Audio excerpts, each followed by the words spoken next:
Barkanku da warhaka ‘yan uwa, muna muku fatan alkhairi a duk inda kuke a faɗin duniya. A ci gaba da kawo muku guzurinmu yau muna ɗauke ne da wani guzuri mai matuƙar mahimmanci.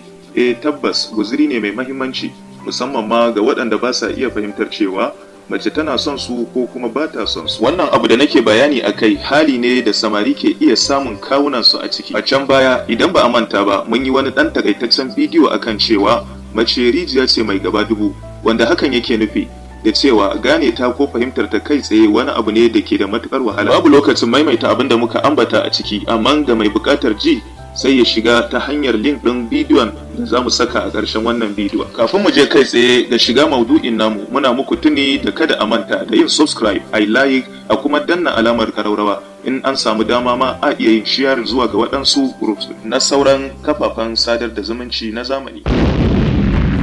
Yawa, to ai sai mu je ga maudu'in namu kai tsaye.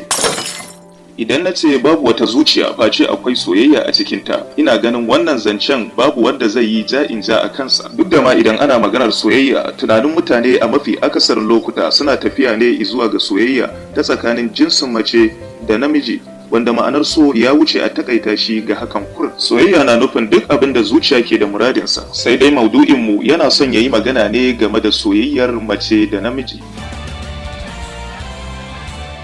Yawa, amma dai ina fatan ko ka san cewa mace za ka iya zama kana burge ta kuma tana son ka, watakila ma hakikanin so, amma kuma a duk lokacin da kuka haɗu da ita sai ta yi kamar ba ta damu da kai ba, ko kuma ba kai ne a gabanta ba. Kwarai ma kuwa, wannan ba bakon abu bane a ɗabi'a irin ta mace. Abinda zai ƙara sanya ka cikin ruɗani shine ka ce da ita kana son ta, sai ta iya nuna maka cewa ba ta yi da kai. Hasili ma ta tsane ka, amma da za ka yi katari ka leka cikin zuciyarta da ka ganka a ciki kane abin dariya. To dai abin da ake so ka gane, kada ka yi mata hukunci kai tsaye da abin da ta bayyana maka. A mafi aksarin lokuta soyayyar da ta fara da irin wannan yanayi takan fi ƙarfi ta kuma yi karko fiye da wacce za a karɓe ka kai tsaye. Shin ko ka san me yasa mace take da irin wannan ɗabi'ar ta bagararwa da batar da kama a bayyana soyayya? Shin ko ka san me yasa ba za ta bayyanar maka cewa ta karɓi soyayyar ka kai tsaye ba? Ko ka san me yasa take ɗaukar jan aji da muhimmanci a gare ta? Kasance da bidiyon da za mu saki a nan gaba domin jin amsoshin waɗannan tambayoyi.